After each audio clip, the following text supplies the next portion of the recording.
London सन 1888। रात का वक्त था। मैरी व्हाइटचैपल की बदनाम गलियों में अपना नया ग्राहक तलाश रही थी। यह लंदन का सबसे गरीब इलाका था, जहां हर मोड़ पर वेश्यावृत्ति, शराब और गुंडागर्दी का साया था। मैरी जैसे ही एक सुनसान गली से गुजरी, दो गुंडों ने अचानक उसे घेर लिया। मैरी भी एक मजबूर वेश्या थी और सामने खड़े ये लोग निकोलस गैंग के गुंडे थे, जो ऐसी मजबूर वेश्याओं से जबरन हफ्ता वसूली करते थे। उन दो लोगों में से एक निकोलस गैंग का लीडर मक्वीन था। उसने चाकू की नोक मैरी के गर्दन के करीब लाते हुए कहा, तुम्हारे और तुम्हारी सहेलियों के पास सिर्फ कल तक का वक्त है। 4 पाउंड मुझे मिल जाने चाहिए। अगर पैसे नहीं मिले तो तुम में से किसी को भी जिंदा नहीं छोड़ूंगा। बेचारी मैरी ने अपनी जान बचाने के लिए हां कर दी, पर 4 पाउंड उसके लिए बहुत बड़ी रकम थी। अगले दिन सुबह सुबह मैरी अपनी सहेलियों के साथ तैयार हो रही थी, तभी उसकी दोस्त एन अपनी नन्ही बेटी को गोद में लिए वहां आ पहुंची। एन भी कभी एक वेश्या हुआ करती थी, लेकिन किस्मत ने उसे दूसरा मौका दे दिया। एक अमीर चित्रकार एन के प्यार में पड़ गया और उससे शादी कर ली। अब वो एक इज्जतदार और खुशहाल जिंदगी जी रही थी। बेटी के जन्म के बाद उसका परिवार भी पूरा हो चुका था। एन ने मैरी से कहा, मेरा पति अल्बर्ट आज आने वाला है, क्या तुम एलिस को कुछ देर के लिए संभालोगी?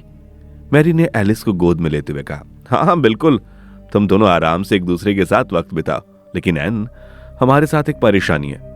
निकोलस गैंग ने आज हमसे 4 पाउंड मांगे हैं। अगर हम पैसे नहीं दे पाए तो वो हमारे साथ बहुत बुरा सलूक करेंगे।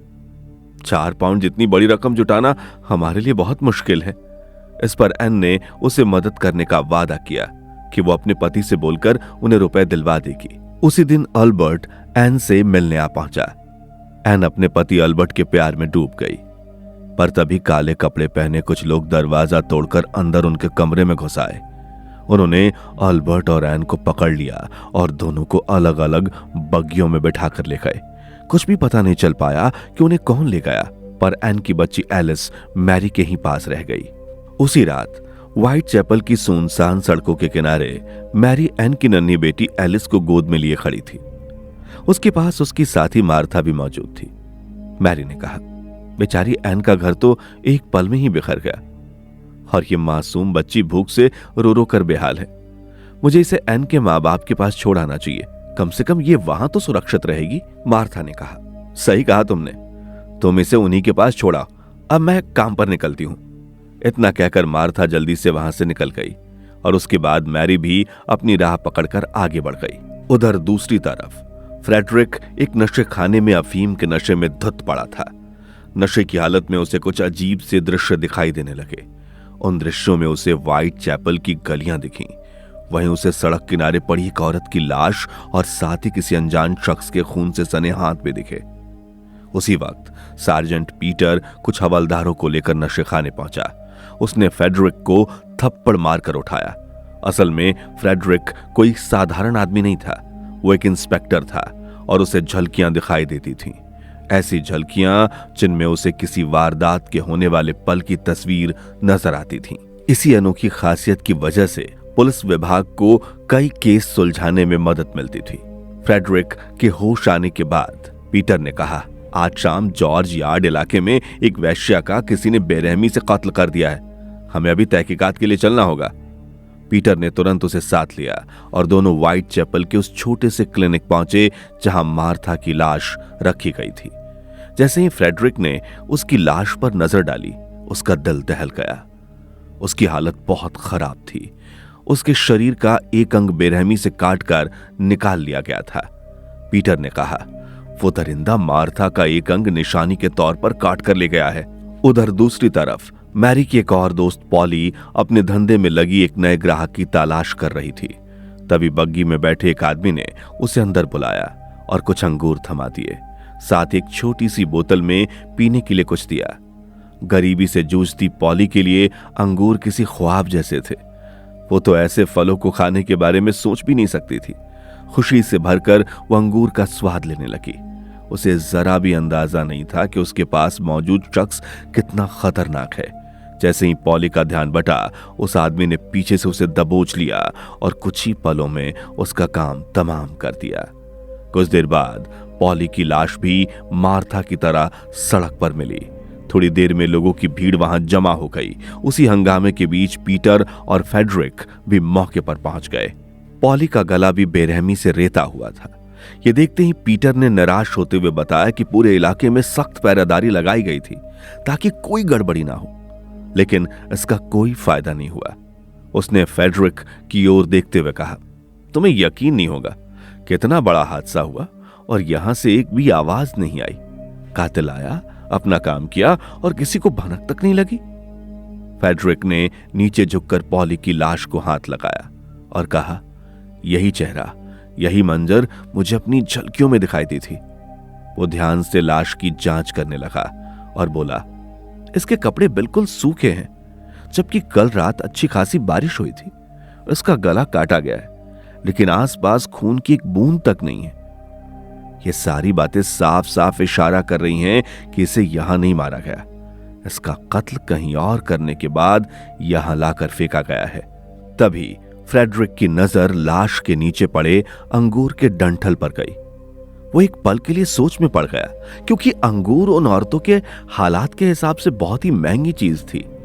फ्रेडरिक ने गौर से देखा कि कातिल ने पॉली की लाश का पेट चीरकर उसकी आंतें बाहर निकाल दी थीं। फ्रेडरिक ने कहा, कत्ल का तरीका पागलपन और दरिंदगी से भरा है, लेकिन कत्ल को अंजाम बड़ी ही चालाकी और सफाई से दिया गया है ताकि किसी को जरा भी भनक ना लगे। ये कोई आम कातिल नहीं है, ये बिल्कुल अलग ही किस्म का शिकारी है, बाकी सबसे बिल्कुल अलग। फ्रेडरिक फिर चार्ल्स वॉरेन के पास गया। चार्ल्स लंदन पुलिस का सबसे बड़ा ऑफिसर था। फ्रेडरिक ने जब चार्ल्स को सारी बात बताई, उसने कहा, यह जरूर रेड इंडियंस या जूस का काम होगा। ऐसी दरिंदगी वे ही दिखा सकते हैं। चार्ल्स एक रेसिस्ट था, इसलिए वो ऐसे नाजुक केस को भी भेदभाव वाले नजरिए से देख रहा था। पर फिर भी फ्रेडरिक ने उसे समझाया कि मरने वाला कोई साधारण अपराधी नहीं है। ये जरूर ऐसे इंसान का काम है जिसे इंसानी शरीर और ऑपरेशन की पूरी जानकारी है। चार्ल्स ने कहा, ठीक है, फिर इस कातिल को जल्द से जल्द पकड़ो। अगर तुमने उसे ढूंढ निकाला तो तुम्हारा प्रमोशन तय है। अगले दिन फ्रेडरिक और पीटर पॉली के अंतिम संस्कार में पहुंचे। वहां मैरी भी अपने दोस्तों के साथ मौजूद थी। फ्रेडरिक और पीटर मैरी के पास गए। फ्रेडरिक ने मैरी से कहा, मैं पॉली और मार्था की मौत की तहकीकात के सिलसिले में आया हूं। वे दोनों आपकी करीबी सहेलियां थीं। क्या आप उनके बारे में कुछ बता सकती हैं? फ्रेडरिक की यह बात सुनकर सबके चेहरे का रंग उड़ गया। किसी ने भी अपना मुंह नहीं खोला। बस मैरी तमतमाते हुए बोली, तुम्हें हमसे बात करने की बजाय एमसी क्वीन से पूछताछ करनी चाहिए। वही निकोलस गैंग का हेड है और इन सारी वारदातों में उसका ही हाथ हो सकता है। इतना कहकर मैरी भी अपने बाकी साथियों की तरह नजरें फेर कर वहां से चली गई। रात के सन्नाटे में एक बग्गी तेज रफ्तार से व्हाइट चैपल की गलियों में बढ़ती चली आ रही थी। उधर मैरी की दोस्त एनी अपने अगले ग्राहक की तलाश में इधर उधर घूम रही थी। तभी वो बग्गी अचानक उसके सामने आकर रुक गई। गाड़ीवान ने नीचे झुकते हुए कहा, मैं तुम्हें ही ढूंढ रहा था। मेरे मालिक तुम्हें देखकर दीवाने हो गए। अगर तुम मेरे साथ चलोगी तो तुम्हें अच्छा खासा फायदा होगा। पर एनी ने जाने से साफ मना कर दिया। उसे गड़बड़ी की बू आ रही थी। तभी गाड़ीवान ने मुस्कुराते हुए उसकी तरफ अंगूर बढ़ाए, ऐसे रसीले फल जिनका स्वाद एनी ने ना जाने कब से नहीं चखा था। भूखी एनी अंगूर देखकर गाड़ीवान की बातों में आ गई। अंगूर और ज्यादा पैसे के लालच में वो जाने के लिए तैयार हो गई। उसने अंगूर खाए और गाड़ीवान की दी हुई ड्रिंक पी। ड्रिंक पीने के बाद एनी का सर घूमने लगा। अब तक गाड़ीवान बग्गी में एनी को एक सुनसान गली तक ले आया था। वहां बग्गी रोककर उसने एनी को उतारा और बोला, तुम सीधे उस गली में चली जाओ, मेरे मालिक वहीं तुम्हारा इंतजार कर रहे हैं। एनी लड़खड़ाते कदमों से उसी दिशा में बढ़ गई जिधर गाड़ीवान ने इशारा किया था। अंदर घुप अंधेरा और गहरा सन्नाटा छाया था। वो जैसे ही 2 कदम आगे बढ़ी, अचानक वही काले कपड़े और हैट वाला शख्स सामने आ गया। उसने एनी को दबोच लिया और उस पर चाकू से ताबड़तोड़ वार करके मार डाला। अगली सुबह एनी की लाश भी बेहद बुरी हालत में मिली। फ्रेडरिक और पीटर तुरंत मौके पर पहुंचकर जांच में जुट गए। उन्होंने देखा कि कातिल ने एनी का पेट चीरकर उसकी आंतें बाहर निकाल ली थीं और उसके गले में लपेट दिया था। यह नजारा देखकर दोनों की रूह कांप गई। फ्रेडरिक की नजर फिर से उस छोटे से अंगूर के डंठल पर पड़ी जो एनी के हाथ में था, ठीक पॉली की तरह। शायद एनी ने भी मरने से पहले अंगूर खाए थे। फ्रेडरिक ने सोचते हुए कहा, पॉली और एनी दोनों ने ही अंगूर खाए थे और दोनों की ही आंतें निकाली गई हैं। यह किसी तरह का बदला या फिर आम कत्ल नहीं है। यह साफ साफ एक तरह का रिचुअल है। लेकिन एनी की आंतें यहीं पड़ी हैं। इसका मतलब कि कातिल कोई और अंग निकालकर अपने साथ ले गया होगा। जांच करवाने पर फ्रेडरिक को पता चला कि कातिल ने एनी की बच्चेदानी निकाल ली है।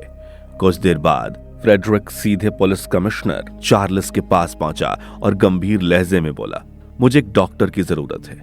चार्ल्स को पहले लगा कि शायद फ्रेडरिक खुद बीमार पड़ गया है और किसी डॉक्टर की तलाश में आया है, लेकिन फ्रेडरिक ने तुरंत बात साफ की और कहा, नहीं, मुझे इलाज के लिए नहीं चाहिए।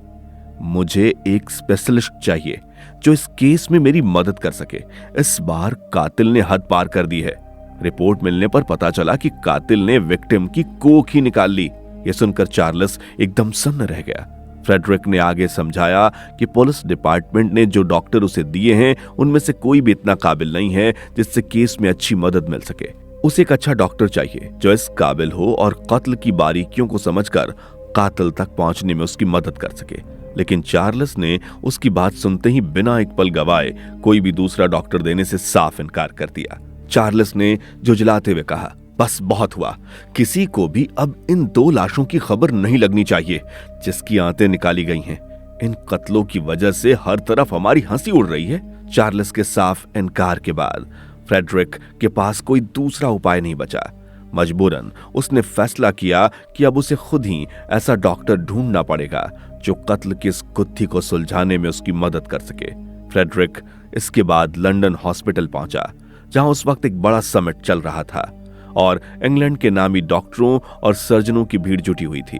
वहीं उसने डॉक्टर फेरल को रोककर उनसे मदद की गुजारिश की, क्योंकि फेरल लंदन का सबसे नौजवान और काबिल डॉक्टरों में गिना जाता था। लेकिन फेरल ने बिना कुछ ज्यादा सुने ही मदद करने से साफ इनकार कर दिया। उसने कहा, इस केस से किसी इज्जतदार सर्जन का कोई लेना देना नहीं है, मेरा भी नहीं। असली मुसीबत तो उन विदेशियों और अलग अलग कम्युनिटीज से है जो हमारे देश और रानी के खिलाफ गलत माहौल बना रहे हैं। तुम्हें तो उन्हीं के पीछे जाना चाहिए। उन्हीं में से कोई ऐसी दरिंदगी कर रहा होगा। डॉक्टर फेरल के मन में भेदभाव भरा हुआ था। फ्रेडरिक अभी उसे समझाने की कोशिश कर ही रहा था कि तभी उसके पीछे एक बूढ़ा शख्स आ खड़ा हुआ। उन्होंने फ्रेडरिक से पूछा, क्या मैं आपकी कोई मदद कर सकता हूं? ये कोई और नहीं बल्कि लंदन हॉस्पिटल के सीनियर सर्जन डॉक्टर गल थे। उन्होंने बड़ी इज्जत से फ्रेडरिक को अपने साथ अंदर बुलाया। बातचीत के दौरान फ्रेडरिक ने एक मेडिकल औजार के बारे में पूछा। दरअसल अब तक जो भी कत्ल हुए थे सभी में इसी औजार का इस्तेमाल हुआ था। डॉक्टर गल ने बताया, ये लिस्टन नाइफ है। इसे ज्यादातर जंग के मैदानों में इस्तेमाल किया जाता था। यह बहुत तेज और खतरनाक है। इसकी धार इतनी तेज है कि काटना या ऑपरेशन करना आसान हो जाता है। फिर उन्होंने आगे कहा, जो भी हत्याएं कर रहा है उसे इंसानी शरीर के बनावट की अच्छी जानकारी है। यह सुनकर फ्रेडरिक ने शांत आवाज में कहा, हाँ, मुझे भी लगता है कि कातिल कोई पढ़ा लिखा समझदार इंसान है। डॉक्टर गल ने फ्रेडरिक की बातों से सहमति जताई। फ्रेडरिक ने आगे बताया कि विक्टिम को पहले कोई नशीली चीज पिलाई गई थी। यह बात उसे उसके मुंह को सूंघकर पता चली थी। डॉक्टर गल ने अपना मेडिकल बॉक्स खोला जिसमें तरह तरह के तेज औजार सलीके से रखे गए थे। उन्होंने कहा, कातिल भी शायद इसी तरह का बॉक्स इस्तेमाल करता होगा। किसी की आंत निकालना तो आसान है, लेकिन कोख निकालना बेहद मुश्किल काम है। यह तभी संभव है जब उसे शरीर की बनावट की पूरी जानकारी और प्रैक्टिस हो। डॉक्टर गल से बातचीत खत्म करने के बाद फ्रेडरिक वहां से निकल गया। उधर दूसरी तरफ मैरी शाम के वक्त व्हाइट चैपल की गलियों में टहल रही थी। अचानक पीटर ने उसे रोक लिया और जबरदस्ती पुलिस की गाड़ी में बिठा दिया। गाड़ी के अंदर मैरी ने देखा फ्रेडरिक पहले से वहां मौजूद था। मैरी को देखते ही फ्रेडरिक सीधे मुद्दे पर आ गया। उसने गंभीर लहजे में कहा, तुम्हारी दोनों सहेलियां मारी जा चुकी हैं और तुम अब भी अकेली गलियों में घूम रही हो। बताओ मैरी, तुम्हारा शक अब भी मक्वीन पर ही है ना? फ्रेडरिक की बात सुनकर मैरी भड़क गई। उसे शिकायत थी कि पुलिस अब तक सिर्फ तमाशा ही देखती रही और उसकी दोस्त यूं ही मारी जाती रहीं। खुद को और अपने दोस्त को बचाने के लिए वो मक्वीन के खिलाफ गवाही देने तक को तैयार हो गई। मगर फ्रेडरिक ने उसे समझाया, अगर ये मामला भी कोर्ट तक गया तो मक्वीन के लोग तुम्हें और तुम्हारी सहेलियों को किसी भी हाल में जिंदा नहीं छोड़ेंगे। इसलिए अभी मैं जो कह रहा हूं वो ध्यान से सुनो। फ्रेडरिक ने गहरी सांस लेते हुए कहा, मैरी, ये साधारण कत्ल नहीं है, इनमें अजीब और डरावने पैटर्न है। अगर तुम्हें अपनी और बाकी दोस्तों की जिंदगी बचानी है तो तुम्हें मुझे ऐसी कोई बात बतानी पड़ेगी जो मुझे कोई क्लू दे सके। मैरी ने बेन किडनी का नाम लिया। वो स्पेशल ब्रांच में एक ऑफिसर था। मैरी को उस पर शक था क्योंकि मैरी की दोस्त एन के उठाए जाने के बाद से ही हत्याएं शुरू हुई थीं। उसे याद था कि जो लोग एन को जबरन ले गए थे वो लोग बेन किडनी के ही आदमी थे। यही वजह थी कि मैरी को यकीन होने लगा था कि इन सब के पीछे वही किसी न किसी तरह शामिल है। ये जानकारी मिलने के बाद फ्रेडरिक ने मैरी को छोड़ दिया और पीटर को ये सारी बात बताई। पर यह सब सुनकर पीटर ने झुंझलाकर कहा, क्या तुम पागल हो गए हो? बेन किडनी और स्पेशल ब्रांच का इन कत्लों से क्या लेना देना? फिर पीटर ने कुछ सोचकर आगे बोला, और हाँ, वो मैरी एक आयरिश है। आयरिश लोग ब्रिटिश से अलग देश की मांग करने वाले बागी हैं। शायद इसी वजह से किडनी के लोग उसके और उसकी सहेलियों के पीछे पड़े होंगे। फ्रेडरिक ने गौर से समझाते हुए कहा, पीटर, बात मैरी की नहीं, एन की है। वही उनके निशाने पर थी।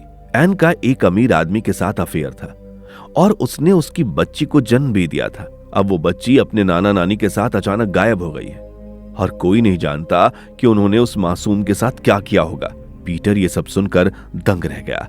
उसने बोला, ठीक है, अब हम कुछ नहीं कह सकते, लेकिन देखो फ्रेडरिक, स्पेशल ब्रांच से पंगा मत लेना वरना वो तुम्हारी बुरी तरह बैंड बजा देंगे। कुछ देर बाद फ्रेडरिक सीधे स्पेशल ब्रांच के दफ्तर पहुंचा। उसने जब अंदर जाने की कोशिश की तो रिसेप्शन पर बैठे सिक्योरिटी ने उसे ऊपर जाने से रोक दिया। पर फिर फ्रेडरिक ने अपना दिमाग चलाया और खुद को बेन किडनी का खास आदमी बताकर अंदर घुसने में कामयाब रहा। ऊपर सीढ़ियों से चढ़कर फ्रेडरिक उस हॉल में घुस गया जहां बिना रिटन परमिशन के जाना सख्त मना था। अंदर पहुंचते ही उसने रिकॉर्ड्स खंगालने शुरू किए और आखिरकार क्लीवलैंड स्ट्रीट वाली फाइल उसके हाथ लग गई। यह फाइल बड़े रसूखदार लोगों की गंदी करतूतों से भरी थी। प्रोस्टिट्यूट्स, उनके क्लाइंट्स और उनसे जुड़े उन लोगों की डिटेल जिन्हें कभी किसी वजह से गिरफ्तार किया गया था। इसी फाइल को पलटते पलटते फ्रेडरिक को एन का भी रिकॉर्ड मिल गया और वही उसे पता चला कि वो कहां मिल सकती है। लेकिन अब तक बेन बाहर पहुंच चुका था। पीटर दूर खड़ा फ्रेडरिक पर नजर रखकर पहरा दे रहा था। जैसे ही उसने बेन की बग्गी को आते देखा, उसने तुरंत चाल चली, बारूद से भरे लकड़ी के ड्रम को आग लगाई और उसे उनकी तरफ लुढ़का दिया। साथ ही जोर जोर से फ्री आयरलैंड के नारे लगाने लगा। अचानक से हुए इस हमले से बेन और उसके आदमी एकदम से घबरा गए। इससे पहले कि वे कुछ समझ पाते, उससे पहले ही जलता हुआ ड्रम धमाके के साथ फट पड़ा। धमाके की अफरा तफरी में फ्रेडरिक को भागने का मौका मिल गया और वो तुरंत वहां से निकल गया। अगले दिन वो मैरी को साथ लेकर मार्लेबन वर्क हाउस पहुंचा क्योंकि उसे शक था कि एन को आखिरी बार वहीं लाया गया था। जब फ्रेडरिक और मैरी की नजर एन पर पड़ी तो दोनों सन्न रह गए। एन के दिमाग की सर्जरी कर दी गई थी। वो सूनी नजरों से बस रोशनदान को घूरे जा रही थी, जैसे उसमें जान ही ना बची हो। वहां मौजूद एक ऑफिसर ने कहा, ये बेकाबू हो गई थी, खुद को भी चोट पहुंचा रही थी और आसपास वालों को भी, इसलिए इसके दिमाग के आगे वाले हिस्से की सर्जरी करनी पड़ी। अब ये लावारिस है तो इसकी कस्टडी सरकार के हाथ में है। ऑफिसर की बात सुनकर मैरी गुस्से से कांप उठी और उसके मुंह से अनायास ही निकल गया, ये सब झूठ है। लेकिन फ्रेडरिक ने उसे तुरंत डांट कर चुप करा दिया क्योंकि ऐसी जगह पर जरा सी गलती भी दोनों की जान पर बन सकती थी। लॉकअप के अंदर जाकर उन्होंने एन से बात करने की कोशिश की मगर वो अपने होश में नहीं थी। फ्रेडरिक ने धीरे से एन से उसके पति के बारे में पूछा। एन ने मदहोश आवाज में कहा, वो एक राजकुमार है और मैं एक रानी हूं। वहां से लौटते हुए रास्ते में फ्रेडरिक ने मैरी से बात करनी शुरू की। उसने पूछा, तुम कैसे जानती हो कि एन का पति एक पेंटर था? मैरी ने बताया कि वो आदमी उन्हें आर्टिस्ट मॉडल की तरह हायर करता था और उनकी पेंटिंग बनाता था। फिर थोड़ी देर चुप रहकर बोली, तुम्हें क्या लगता है कि मैं पहले से ही एक वेश्या थी? नहीं, मैं तो बस एक बदकिस्मत लड़की हूं जिसे हालात ने यह जिंदगी चुनने पर मजबूर कर दिया। और मैं ही क्या, इंग्लैंड की ज्यादातर लड़कियों की यही कहानी है, मैरी ने आगे कहा। जहां तक एन और उसके पति की बात है तो उन दोनों में प्यार हुआ था। उन्होंने एक कैथोलिक चर्च में शादी की थी। मैं, मेरी बाकी सहेलियां, हम सब उस शादी की गवाह बनी थी। यह सुनकर फ्रेडरिक के दिमाग में कुछ खटका। कुछ तो था जो वो देख नहीं पा रहा था। फ्रेडरिक ने एन की बेटी एलिस के बारे में कहा कि वो उसे ढूंढने में मैरी की पूरी मदद करेगा, लेकिन अभी उन्हें धीरज से काम लेना होगा, क्योंकि जरा सी जल्दबाजी उन्हें और ज्यादा मुसीबत में डाल सकती थी। बातों बातों में मैरी ने पूछा, तुम्हारे बच्चे हैं क्या इंस्पेक्टर? ये सवाल सुनते ही फ्रेडरिक का चेहरा थोड़ा उतर गया। उसने उदासी भरी आवाज में कहा, 2 साल पहले बच्चे को जन्म देते वक्त मेरी पत्नी की मौत हो गई थी। उसके शब्दों में वो दर्द साफ झलक रहा था जो अभी तक पूरी तरह नहीं भर पाया था। ये सुनकर मैरी को फ्रेडरिक के लिए अफसोस होने लगा।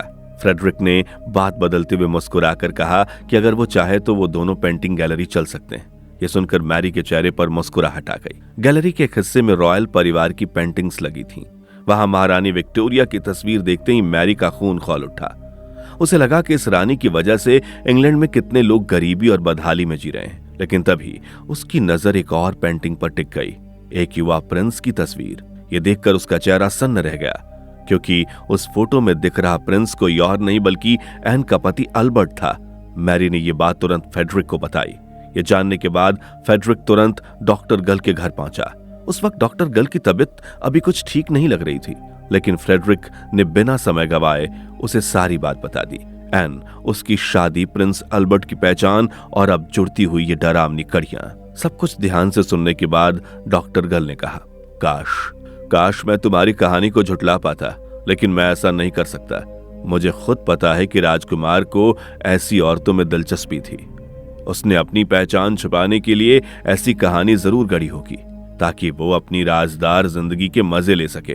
फ्रेडरिक ने कहा, तो इसका मतलब साफ है, उसने पहले तो वैश्या से शादी की और अब अपनी इज्जत बचाने के लिए ये सब कर रहा है। लेकिन समझ नहीं आता वो एन की सहेलियों को क्यों मार रहा है, और वो उन्हें मार ही नहीं रहा, एक तरह से भयानक सजा दे रहा है। डॉक्टर गल ने फ्रेडरिक की आंखों में देखते हुए कहा, देखो, एक बात मैं पूरे यकीन से कह सकता हूं, प्रिंस अल्बर्ट कातिल नहीं हो सकता। डॉक्टर गल ने आगे कहा, अब मैं जो बता रहा हूं ध्यान से सुनना, और ये बात अगर किसी और को बताई तो हम दोनों की जान खतरे में पड़ जाएगी। ये राज बेहद नाजुक है। प्रिंस अल्बर्ट को सिफिलिस है। ये वो बीमारी है जो कई औरतों के साथ हम बिस्तर होने से लगती है। उसकी हालत इतनी बिगड़ चुकी है कि उसके हाथ तक कांपते हैं। ऐसे में किसी का कत्ल करना, वो भी इतनी सफाई और इतनी प्रिसीजन के साथ, बिल्कुल नामुमकिन है। और सबसे अहम बात, उसे इंसानी शरीर की बनावट का कोई तजुर्बा नहीं है। कुछ वक्त बाद फ्रेडरिक और पीटर साथ बैठकर वो चिट्ठियां देख रहे थे जो जैक द रीपर ने खुद भेजी थी। हत्यारे ने खुद को यही नाम दिया था। उसने चिट्ठी में साफ धमकी लिखी थी कि जल्द ही वो और खून बहाएगा। हालात बिगड़ते देख फ्रेडरिक ने ठान लिया कि सबसे पहले निकोलस गैंग को पकड़ना होगा। अगर ये सब निकोलस गैंग वालों की करतूत होगी तो उन्हें रास्ते से हटाते ही ये सिलसिला रुक जाता। उसी वक्त दरवाजे पर दस्तक हुई। एक पोस्टमैन पार्सल और चिट्ठी लेकर अंदर चला आया। पार्सल खोलते ही सबके होश उड़ गए, क्योंकि उसके अंदर आधी कटी हुई किडनी पड़ी थी। चिट्ठी में कातिल का खौफनाक संदेश लिखा था, मैं तुम्हें उस औरत के किडनी का आधा हिस्सा भेज रहा हूं जिसे मैंने तुम्हारे लिए संभाल कर रखा है। बाकी आधी किडनी मैंने तल कर खा ली है। स्वाद कमाल का था। अगर हिम्मत है तो आज रात मुझे रोक कर दिखाओ। चिट्ठी के आखिर में भेजने वाले के पते की जगह सिर्फ एक शब्द लिखा था, हेल, यानी नरक। इससे साफ था कि जैक द रीपर खुद को कोई इंसान नहीं बल्कि नरक से उठे शैतान की तरह पेश कर रहा था। दूसरी तरफ मैरी और कैथरीन एक पब में बैठी थीं। मैरी उसे प्रिंस अल्बर्ट की सच्चाई बता रही थी कि वो कोई पेंटर नहीं बल्कि राजकुमार है। तभी उसकी दोस्त लिज लड़खड़ाती हुई अंदर दाखिल हुई। उसके साथ एक नई लड़की थी। लिज नशे में चूर थी। उसने हंसते हुए बताया कि वो लड़की फ्रांस से आई है। उसका नाम अदा है। वो दोनों अभी अभी मिले हैं। अदा भी लिज की तरह लेस्बियन थी। मैरी ने अदा को जाने के लिए कहा ताकि वो लिज से अकेले में अल्बर्ट के राज पर बात कर सके, लेकिन लिज ने अदा का हाथ पकड़कर उसे जाने नहीं दिया। दोनों के बीच बहस शुरू हुई थी और तभी मैरी की नजर फ्रेडरिक पर गई। वो दरवाजे पर खड़ा उसे इशारे से बाहर बुला रहा था। बाहर आने के बाद फ्रेडरिक ने गंभीर आवाज में कहा, मैरी, बाहर हालात बहुत खतरनाक हो चुके हैं। तुम सभी को कुछ दिन के लिए छिपकर रहना होगा। मुझे भी अपना पता मत बताना। मैं निकोलस गैंग के गुंडों को कम से कम 1 हफ्ते तक तुम सभी से दूर रखूंगा। इतना कहकर उसने अपनी जेब से कुछ पैसे निकाले और मैरी के हाथ में रख दिए ताकि वो अपने खाने पीने और रहने का इंतजाम कर सके। फ्रेडरिक की यह नेकी और उसकी फिक्रमंदी देखकर मैरी खुद को रोक न पाई। वो उसे चूमने लगी। पहले फ्रेडरिक ने झिझकते हुए उसे रोका, लेकिन मैरी के आगे वो भी पिघल गया। फ्रेडरिक ने जैसा कहा था, मैरी ने एक छोटा सा कमरा किराए पर ले लिया और अपनी सभी सहेलियों को वहीं शिफ्ट कर दिया। लेकिन लिज की बदतमीजी वहां भी कम नहीं हुई। वो सबके सामने अदा के करीब आने लगी। अदा ने मना किया तो लिज भड़क उठी और उसके साथ झगड़ बैठी। गुस्से में तमतमाई हुई वो ड्रिंक लेने के बहाने कमरे से बाहर निकल गई। मैरी और कैथरीन उसे बार बार रोकते रहे, कहते रहे कि बाहर खतरा मंडरा रहा है, लेकिन लिज ने किसी की भी ना सुनी। इधर फ्रेडरिक लगातार बेन किडनी के बारे में जानकारी इकट्ठी कर रहा था। उसे पता चला कि बेन पहले ग्रेनेडियर गार्ड्स में था और युद्ध के मैदान में उसका काम सिर्फ लड़ना नहीं बल्कि डॉक्टरों की मदद करना भी था। यानी कि वो इंसानी शरीर, घावों और तेज औजारों की काट छांट से अच्छी तरह वाकिफ था। ये जानकर फ्रेडरिक के शक की कड़ियां और मजबूत हो गईं। अब साफ था कि हो ना हो इन कत्लों में बेन का ही हाथ था। फ्रेडरिक ने गंभीर आवाज में कहा, सोचो जरा, अभी पूरा स्पेशल ब्रांच दांव पर लगा हुआ है। प्रिंस एडवर्ड ने एन से शादी की, यानी कि एक आम लड़की से, और शादी भी कैथोलिक चर्च में हुई। दोनों की एक बच्ची है, एक जायज बच्ची जो असल मायनों में इंग्लैंड के ताज की हकदार भी बन सकती है। मैरी और उसकी सारी सहेलियां उस शादी की गवाह थी। उनके जरिए अगर ये बात बाहर निकल गई तो पूरा देश हिल जाएगा। इसी वजह से इस शादी को छुपाने के लिए एक के बाद एक गवाह को बड़ी सफाई के साथ खत्म किया जा रहा है। उधर लिज नशे में लड़खड़ाती हुई कमरे से बाहर निकल आई। बाहर वही बग्गी उसके सामने आकर रुक गई, लेकिन नशे में डूबी लिज को किसी खतरे का अंदाजा ही नहीं था। पैसों और शराब के लालच में उसने काले कपड़े वाले आदमी के दिए हुए अंगूर और ड्रिंक बिना सोचे समझे ले लिए। उसे क्या पता था कि उसकी जिंदगी अब बस कुछ ही पलों की मेहमान है। थोड़ी देर बाद वो उस आदमी के साथ एक सुनसान गली में मुड़ गई। चलते चलते उसके हाथ से अंगूर छूटकर सड़क के पानी भरे गड्ढे में गिर गए। लिज जब उसे उठाने के लिए झुकी तभी पीछे से वो आदमी धारदार हथियार से वार करने के लिए तैयार हो गया। दरअसल वो जैक द रिपर था, पर संयोग से लिज को गड्ढे में जमे पानी में जैक द रिपर की परछाई दिख गई। ये देखते ही वो अपनी जान बचाकर वहां से भाग निकली, लेकिन अगली गली से बाहर निकलने से पहले ही गाड़ीवान ने उसे पकड़ लिया। मौका पाते ही जैक द रिपर ने लिज के गले को बेरहमी से काट दिया, लेकिन इससे पहले कि वो उसके शरीर का कोई अंग अपने साथ ले जा पाता, एक बग्गी वाला उधर आ निकला, जिस वजह से उसे गाड़ीवान के साथ वहां से भागना पड़ा। कुछ देर बाद फ्रेडरिक और पीटर उस जगह पहुंच गए। सामने दिख रहा मंजर साफ बता रहा था कि जैक द रिपर ने वही किया जिसकी उसने धमकी दी थी। लाशों को देखकर पीटर बुदबुदाया, उसने बस इसका गला ही काटा है। इस पर फ्रेडरिक ने कहा, सिर्फ गला काटकर उसे सुकून नहीं मिला होगा, वो आज रात जरूर दूसरा शिकार ढूंढेगा। मुझे यहां से निकलना होगा पीटर। इतना कहकर फ्रेडरिक वहां से तुरंत निकल गया। दूसरी तरफ कैथरीन सबके मना करने के बावजूद कमरे से बाहर निकल आई थी और किसी काम से तेज कदमों से कहीं जा रही थी। मगर इससे पहले कि उसे खतरे का एहसास होता, अचानक जैक द रिपर उसके सामने आ खड़ा हुआ और अगले ही पल कैथरीन भी उसके हत्थे चढ़ गई। इधर फ्रेडरिक भी तेजी से व्हाइट चैपल की अंधेरी गलियों में पहुंच चुका था।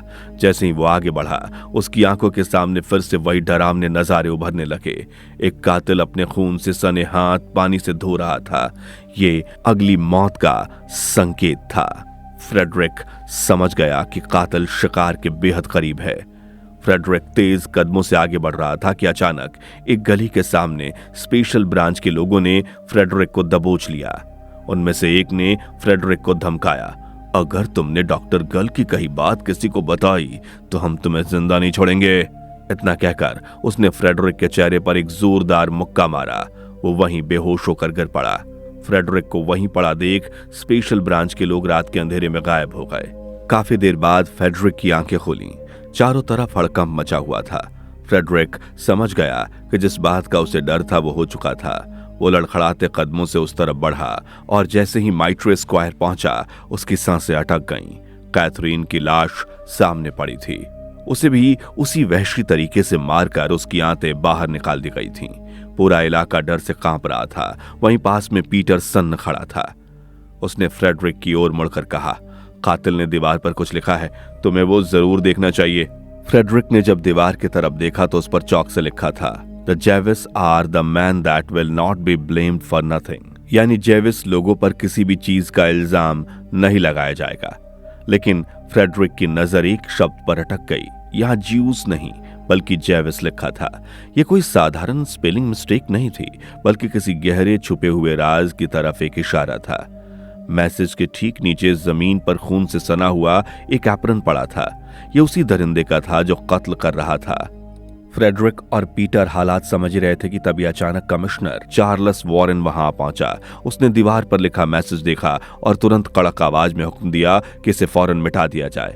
उसका कहना था कि अगर ये लाइन इसी तरह दीवार पर लिखी रही तो इलाके में यहूदियों के खिलाफ गलतफहमियां फैल जाएंगी और दंगे भड़क जाएंगे। फ्रेडरिक ने गुस्से में कहा, चार्ल्स, ये दीवार पर लिखा हुआ शब्द सिर्फ लाइन नहीं, ये अहम सबूत है। और यहां जूस नहीं लिखा, जेविस लिखा गया है। इसके पीछे जरूर कोई राज है। अगर तुम इसे मिटवा दोगे तो हमारी सारी मेहनत पर पानी फिर जाएगा। लेकिन फ्रेडरिक की यह दखलंदाजी चार्ल्स को रास नहीं आई। उसने उसी वक्त फ्रेडरिक को सस्पेंड कर दिया और उसके सारे अधिकार छीनकर उसे केस से पूरी तरह से अलग कर दिया। फ्रेडरिक वहां से निकलकर 10 बेल्स बाहर में पहुंचा। उसने वहां बैठे एक आदमी को एक बंद लिफाफा थमाया और जेब से कुछ सिक्के निकालकर उसके हाथों में रखते हुए कहा, सुनो, यह खत बहुत प्राइवेट है, इसे सीधे मैरी के हाथ में देना, गलती से भी मत खोलना, किसी और तक पहुंचने भी मत देना। उस आदमी ने इसके लिए हामी भर दी। वहां से निकलने के बाद फ्रेडरिक अपने घर गया और फिर से नशा किया।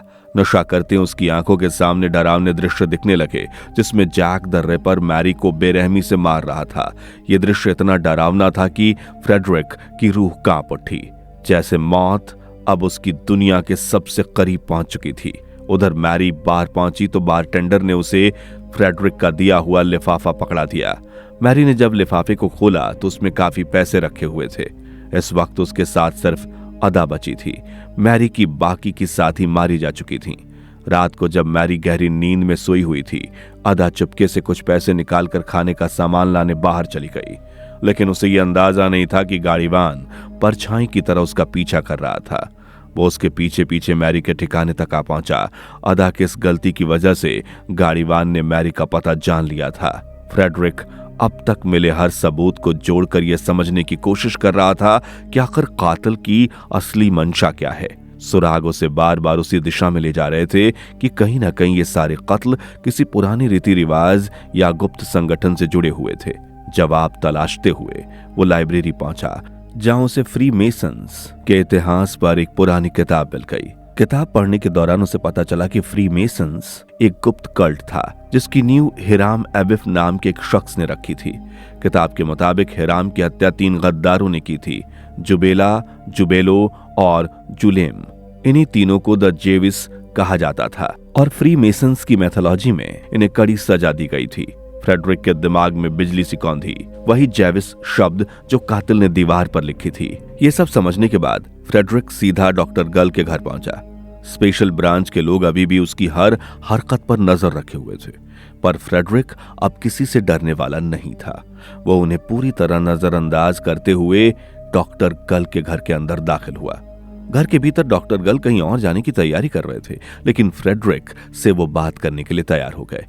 फ्रेडरिक ने कहा, मैं आपसे फ्री मेसन्स के बारे में बात करने आया हूं। डॉक्टर गल, अभी तक जहां जहां लाशें मिली हैं, अगर उन जगहों को जोड़े तो 5 मुंह वाले सितारे यानी फ्री मेसन्स का सिंबल बनता है। और जिन तरीकों से उन औरतों के गले काटे गए, उनके अंग निकाले गए, वो सब किसी पुरानी सजा के दोहराव जैसा लगता है, ठीक वैसे ही जैसे फ्री मेसन्स के गद्दारों के साथ हुआ था, है ना? इसका मतलब जैक द रिपर वैश्याओं को नहीं मार रहा, वो उन्हें गद्दार मानकर सजा दे रहा है। शायद इन सबके पीछे किसी फ्री मेसन्स का ही हाथ है। लेकिन एक बात तय है कि फ्री मेसन्स के हिसाब से यह आखिरी गद्दार मैरी अभी तक जिंदा है। डॉक्टर गल के चेहरे का रंग एकदम से उड़ गया। उसने कहा, इंस्पेक्टर, तुम उसे कभी नहीं पकड़ पाओगे। इस पर फ्रेडरिक ने कहा, मैं उसे पकड़ने नहीं आया हूं गल, मैं उसे रोकने आया हूं। फ्रेडरिक ने कहा, आप रॉयल डॉक्टर हैं, इसलिए आपको रानी विक्टोरिया और स्पेशल ब्रांच ने आपको राजकुमार की गुप्त शादी को छुपाने की जिम्मेदारी दी थी। शायद उसी दौरान आपको उसकी बीमारी का पता चला होगा और फिर आपने सोचा होगा कि ये राज केवल इन्हीं औरतों को पता है, या कहें शादी के गवाहों तक। आप शायद फ्री मेंशन से भी हैं और इसलिए शायद आपने ये दर्दनाक कत्लों को किसी पवित्र सजा की तरह अंजाम देना शुरू कर दिया होगा। फ्रेडरिक की बातें सुनकर डॉक्टर गल के चेहरे का रंग बदल गया। उसे समझ आ गया कि फ्रेडरिक उसकी असलियत जान चुका है। अचानक उनकी आंखें काली पड़ने लगी और उसकी असली शैतानी फितरत सामने आ गई। अपनी पोल खुलते देखकर उसने बिना झिझक सब कुछ कबूल कर लिया। गल ने कहा, हाँ, ये सब मैंने ही किया है। मैं ही वो शक्ति हूं, वो अर्थ हूं जिसे दुनिया याद रखेगी। भविष्य में लोग कहेंगे कि 20वीं सदी को जन्म मैंने ही दिया। ये सुनकर फ्रेडरिक का खून खौल उठा। उसने गल के सर पर बंदूक तान दी, लेकिन ट्रिगर दबाने से पहले ही बेन पीछे से आ गया और एक जोरदार डंडे का वार फ्रेडरिक के सर पर कर दिया, जिससे वो बेहोश होकर गिर पड़ा। बेन ने गल को सर हिलाकर बाहर निकलने का इशारा किया और डॉक्टर गल अपना आखिरी शिकार पूरा करने के लिए वहां से रवाना हो गया। डॉक्टर गल के निकलते ही बेन और फेरल बेहोश पड़े फ्रेडरिक को बग्गी में लेकर दूर ले जाने लगे। रास्ते में उन्होंने उसे जहरीला इंजेक्शन देकर खत्म करने की कोशिश की, लेकिन फ्रेडरिक ने आखिरी दम तक हिम्मत दिखाई। उसने फेरल को घायल कर दिया और बेन पर वार करके उसे बग्गी से बाहर फेंक दिया, जिससे बेन की वहीं मौत हो गई। खुद को रस्सियों से आजाद करते हुए फ्रेडरिक पूरी ताकत से मैरी को ढूंढने के लिए भागा। डॉक्टर गल आखिरकार मैरी के ठिकाने तक पहुंच गया। वो चुपचाप अंदर घुसा और सोती हुई मैरी को बेरहमी से मौत के घाट उतार दिया। उसके बाद उसने उसका दिल निकालकर उबलते पानी में डाल दिया। यही उसका अंतिम शिकार था और गल की नजर में अब उसे फ्री मेसन्स के बीच में नई इज्जत और एक खास जगह मिलने वाली थी। यही सोचकर वो खुशी से झूम उठा। अगली सुबह फ्रेडरिक भागता हुआ मैरी के ठिकाने पर पहुंचा, जहां पहले ही भारी भीड़ जमा थी। पुलिस विभाग का मुखिया चार्ल्स भी वहीं मौजूद था। फ्रेडरिक अंदर गया तो उसके कदम ठिठक गए। कमरा खून से नहाया हुआ था और मैरी का शव टुकड़ों में बिखरा पड़ा था। यह मंजर देखकर फ्रेडरिक का खून खौल उठा। उसने गुस्से में चार्ल्स का कॉलर पकड़ लिया। अगर चार्ल्स ने उसे सस्पेंड ना किया होता तो वो समय रहते डॉक्टर गल को पकड़ सकता था और मैरी शायद आज जिंदा होती। चार्ल्स ने फ्रेडरिक को शांत करते हुए कहा, खुद को संभालो फ्रेडरिक, तुम्हारा सस्पेंशन हटा दिया गया है। तुम्हें जो भी चाहिए सब दिया जाएगा। अब तुम अपनी तहकीकात जारी रख सकते हो। फ्रेडरिक के सर पर खून सवार हो चुका था, लेकिन पीटर ने उसे किसी तरह संभाल लिया। वो 2 ऑफिसरों के साथ अंदर जाकर लाश की जांच करने लगा। जिस हालत में शरीर मिला था उसे देखकर फ्रेडरिक भीतर से टूट गया। तभी उसकी नजर लाश के बाल पर पड़ी। बालों का रंग लाल नहीं बल्कि ग्रे रंग का था, यानी ये मैरी नहीं, अदा थी। फ्रेडरिक ने ये बात तुरंत समझ ली, लेकिन उसने ये बात किसी को नहीं। वहां से निकलकर फ्रेडरिक सीधा बार में पहुंचा, जहां उम्मीद के मुताबिक मैरी ने उसके लिए एक चिट्ठी छोड़ी थी। उसमें लिखा था, फ्रेडरिक, तुमने मुझे रुकने को कहा था, लेकिन मैंने तय किया कि अगर मरना ही है तो मैं अपने गांव में मरूं। मैं इनकी बेटी एलिस को लेकर अपने गांव लौट रही हूं। इस चिट्ठी में मैंने अपना पता लिख दिया है। अगर चाहो तो हमसे मिलने आ जाना। रानी विक्टोरिया अब डॉक्टर गल से बेहद नाराज थीं। उसने गल को सिर्फ राजकुमार की राजदार शादी के गवाहों को खामोशी से हटाने का आदेश दिया था, लेकिन गल ने फ्रीमेसन्स के रिचुअल के चक्कर में पूरा हंगामा खड़ा कर दिया था। इस वजह से डॉक्टर गल को ब्रेन सर्जरी की सजा दे दी गई। कई सालों बाद फ्रेडरिक और मैरी का प्यार गहराता चला गया, लेकिन वो कभी एक दूसरे के पास नहीं आ सके। उनका रिश्ता सिर्फ चिट्ठियों तक सीमित रहा, क्योंकि एक मुलाकात का मतलब था मैरी का पता चल जाना और उसकी जान फिर से खतरे में पड़ जाना। पीटर अक्सर फ्रेडरिक को समझाता कि उसे मैरी से मिलना चाहिए, लेकिन फ्रेडरिक हर बार मना कर देता था। उसे पता था कि स्पेशल ब्रांच की निगाहें अब भी उस पर टिकी हैं और उसका एक गलत कदम मैरी के लिए जानलेवा साबित हो सकता है। उधर मैरी दुनिया से दूर पूरी तरह गायब होकर एलिस को अपनी बेटी की तरह पाल रही थी, और दूसरी तरफ फ्रेडरिक नशा करते करते मैरी की याद में एक दिन चुपचाप अपनी आंखें मूंद लेता है। और इसी के साथ फिल्म यहीं समाप्त हो गई। दोस्तों, उम्मीद है आपको ये कहानी पसंद आई होगी। अगर हां तो इस वीडियो पर एक लाइक जरूर करें और ऐसी ही बेहतरीन फिल्मों की कहानियों के लिए हमारे चैनल शॉर्ट फ्लेक्स को सब्सक्राइब करना ना भूलें। मिलते हैं एक और जबरदस्त कहानी के साथ, तब तक के लिए धन्यवाद।